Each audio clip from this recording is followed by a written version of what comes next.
Igbo ngwa gee ntị maka taksị Naịjirịa na-ekwu maka ya na-ebido ịrụ ọrụ na Jenụwarị 1st, 2026. Mana ọ ya bụ asụchala unu n'oyibo, anyị pụtakwa ya gbalie ya n'Igbo ka o kwe some of us wee ghọta ihe gbasara taksị ya na-ekwu maka ya. Rụchaa ntị ka m kọwara gị ka o ga-esi wee gaa na ịghọtago. O nwere ndị bụ nke ndị individual and the business registered owners and the companies ndị ga-ebido ịkwụna tax na Nigeria. If you are not working, you will not pay tax. Do you understand me? Maka gị ndị na-apụta agwa gị that na ego ọbụla abata na akaụntụ gị must be taxed, ọ bụrụ eziokwu. Maọbụ ịpụta ya na-anụ that na ya anaghị 20%, ọ bụrụ eziokwu. Na onwe ife nchọ ịkọwara gị ebe a ka o kwe gị wee ghọta ọfụma. Onye ada alụ ọrụ ada akwụ tax. Do you understand me?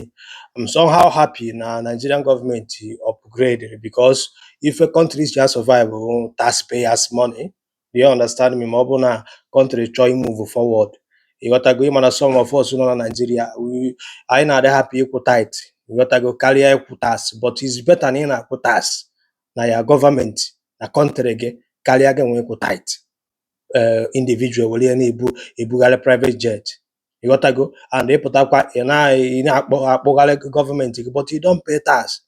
You understand me? So the best thing ị ga-emelu onwe gị bụ, ọ bụrụ na ị bụ a business owner, jee nweta ife a na-akpọ tax identification number, tin bụ TIN, nwee ike ime online.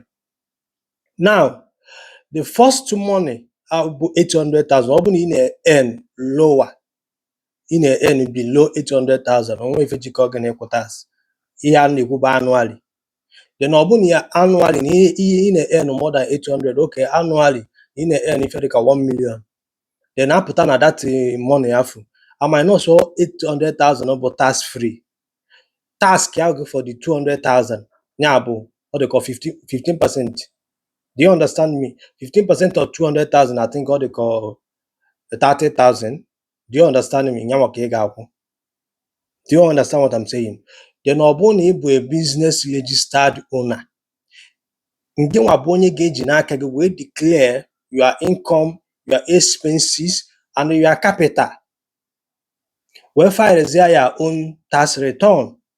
Then ebe gọọmenti ebidozi ịbịa kpụgharị gị maọbụ ịjụgharị one kind ajụjụ, ma ọ bụ that if you declare add up na aghọtachara ife ị na-akọ, then they will summon you ka ime explain the kind of cash flow na-abata na akaụntụ gị. Do you understand what I'm saying?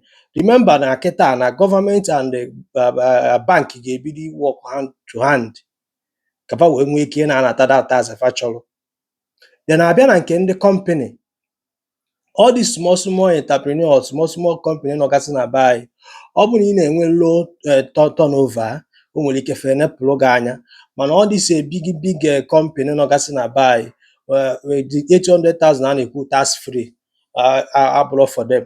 Do you understand me? Ha ga-akwụ nwe capacity alụ ọnụ their own tax, fa ga-akwụ ya kwụgba ya ọfụma. Mana ndị nwe that kedafia bụ 800,000 tax free bụ individual, all these small entrepreneurs, all these personal registered business. Etu ị nọ na main market, ị nọ na Balogu, ị nọ na trade fair, ị na-atụ afịa, ị na-azụ afịa, ịghọtago. The first 800,000 bụ tax free.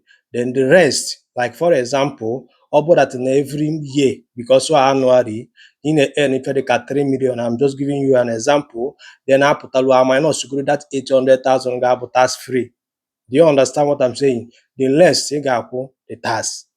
Ife Federal Government of Nigeria kwadobere nke ikpeazụ a. Do you understand me? Ka ihe a hapụ ịtụzi gị egwu, ya atụnaghị egwu. All tax bụ ihe so help country. Mana problem ebe a bụ na Nigerian government are not doing the necessary thing fa needed ime. Ịghọtago na put good things in order, nyegoro anyị steady electricity, nye na anyị security. Ịghọtago na ewee nazi push ife afa na-epush. Mana mara amara that na ọ bụ na ị na-alụ ọrụ nwe ife jikọ gị na tax. Mara amarakwa ndọtụ ọ bụ na ị na-alụ ọrụ bụ na 60,000 mbụ ya monthly pay. If that na at the end of the year nwetabere 800,000, so nwere ife jikọ gị na tax. Ife aka nzi ka nkọwara gị nke so ọ bụ na ọ na-confuse gị. Mana best thing ị ga-emere onwe gị bụ go and get tax identification number. Kenekwenụ m unu ma help m share this video.